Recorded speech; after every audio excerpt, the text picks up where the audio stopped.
Hello Cambridge, my name's Talia Cohen, and you just watched my opening scene of my movie titled Creative Minds, and now I'll be discussing the reflection. You might recognize this space as this was the very first shot of my movie opening, so figured before I start talking about the movie itself, I'd bring us back here. Okay. Now I'll like to take you to my art studio. This is my art studio, and here I'll be answering 4 questions. The first question I'll be addressing is, how does your product use or challenge conventions, and how does it represent social groups or issues? My project challenges conventions of female artists by looking at the life of a teenage artist and her creative experience.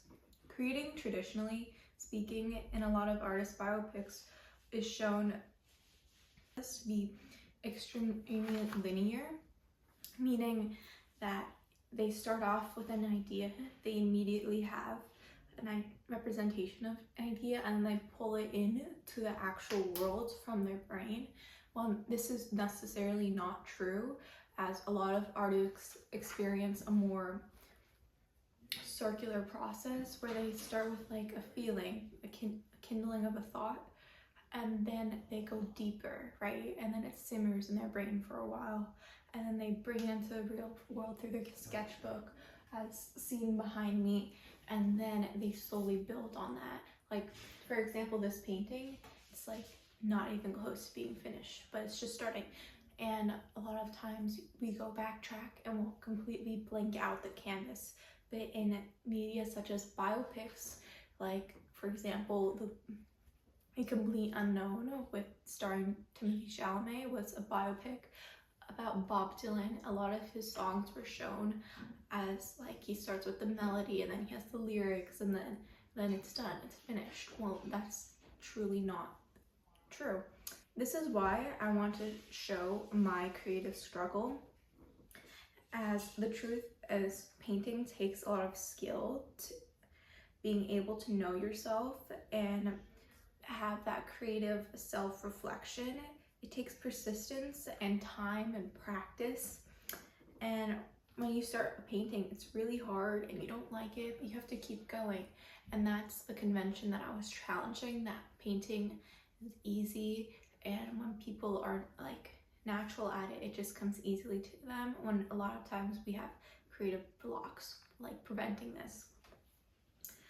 Now I want to segue into society's views of female artists. Women in creative fields throughout history are traditionally seen as subordinate to the male figure and subject and artists in general, thus diminishing female artists to the subject or the muse. For example, Picasso had a multitude of women who were his apprentices, and they were just that, forced by society to be seen solely as women who were Picasso's apprentices and not artists in their own right, which is what I challenge with having a biopic almost of just a actual artist, female me, sitting in her own right.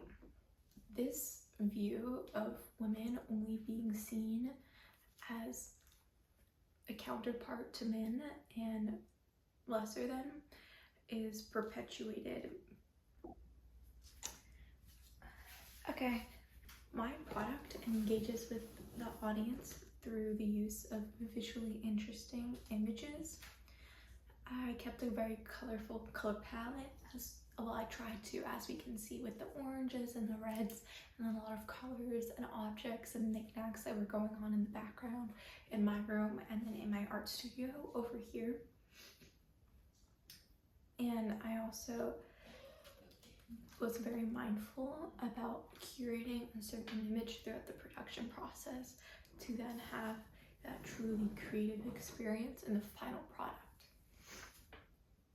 I also used a variety of camera shots and angles. I'll be inserting clips of that here. specifically in the painting montage, this was done to make it visually interesting, as painting is very introspective. So to me, when I'm doing it, I am thoroughly entertained and I can do it for hours. But watching somebody paint, if you're not Bob Ross, it can get quite dull. So I used a lot of interesting camera angles and cuts and different viewpoints just to show the variety, and I tried to keep each segment or clip at around 5 seconds just to keep the action moving. I also used a audio track from YouTube's copyright-free music to first create the mood and the tone, and also engage with the audience, not just through their visual senses like their eyes and for what they can hear, as just to keep it entertaining and not quiet. I would also like to distribute my movie on a marketing circuit, and I would go on late night talk shows.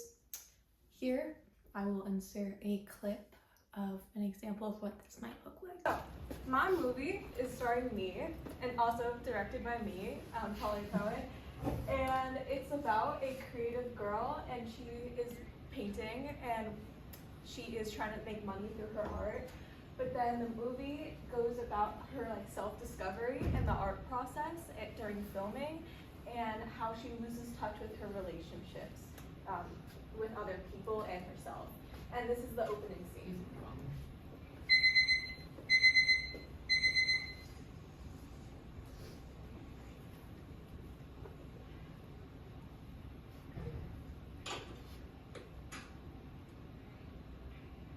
Yeah. I'd also like people who work in the industry, like painters, art collectors, curators, museum workers, people of that nature, to maybe review my movie and look at the accuracy of what it is and how they feel as like representation wise. And I would have them review it publicly on places like social media platforms like Instagram, YouTube, TikTok, Facebook maybe for an older demographic, but I do not think that's personally the demographic I'm looking for, but I will also just repost it there anyways, as media should try, like media topics like these should try to be, just cut this all out. Like, social media is the advertising of today and the future of tomorrow. This is why I really want to utilize that, especially because it's free, right? And also it has like a worldwide reach. So the more people my movie promotions are seen by, and the more people then will probably watch my movie, and the more they may be able to connect with it, which is what I'm aiming to do, is for people to connect with my experience as creating in this world. I would simultaneously be entering film festivals and competitions where I'd be able to connect with a more movie-centered audience, so I could gain credibility for my film in the terms of production, and also for a more indie release.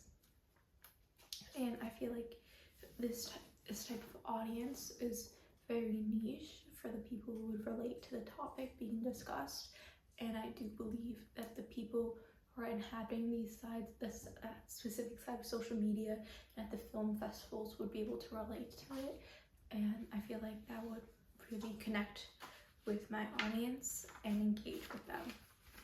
Next, how did my production skills develop throughout the project?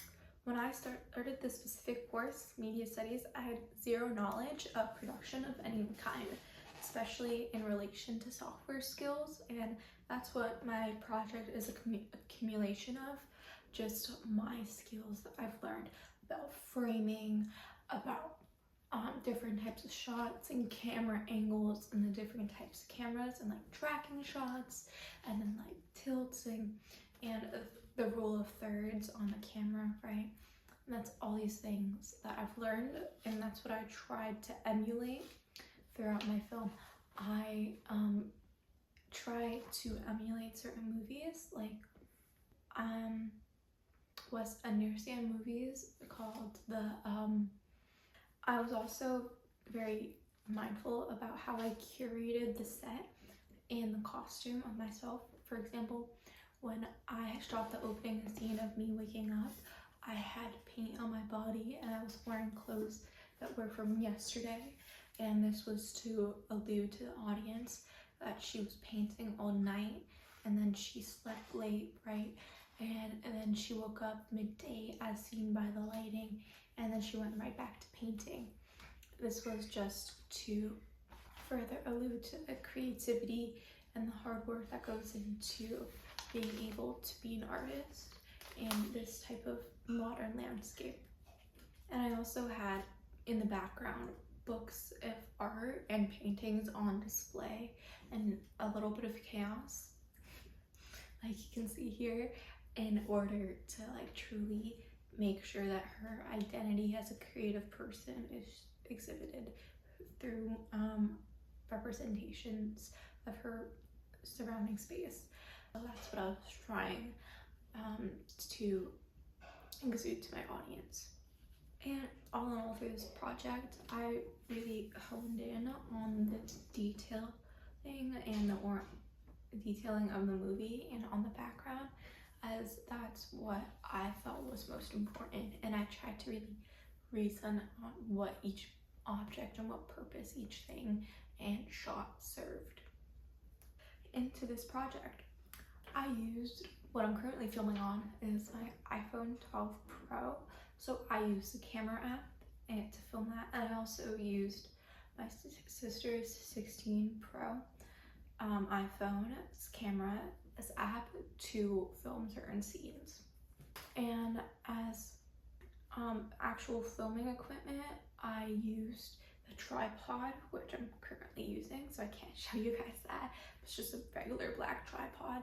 And I also bought an Octo Buddy, which is something that goes on the back of your phone case to suction your phone to the wall to get a more interesting angle. And also can't show you that because I'm filming on my phone, but there's that. And then I used CapCut, which is a free editing software to edit my movie introduction, and I edited it by just cutting the scenes and making sure it was a high quality 4K video, and I also used titles to make sure that it was a movie introduction. That's all I had to say. Thank you so much for listening, Cambridge, and goodbye.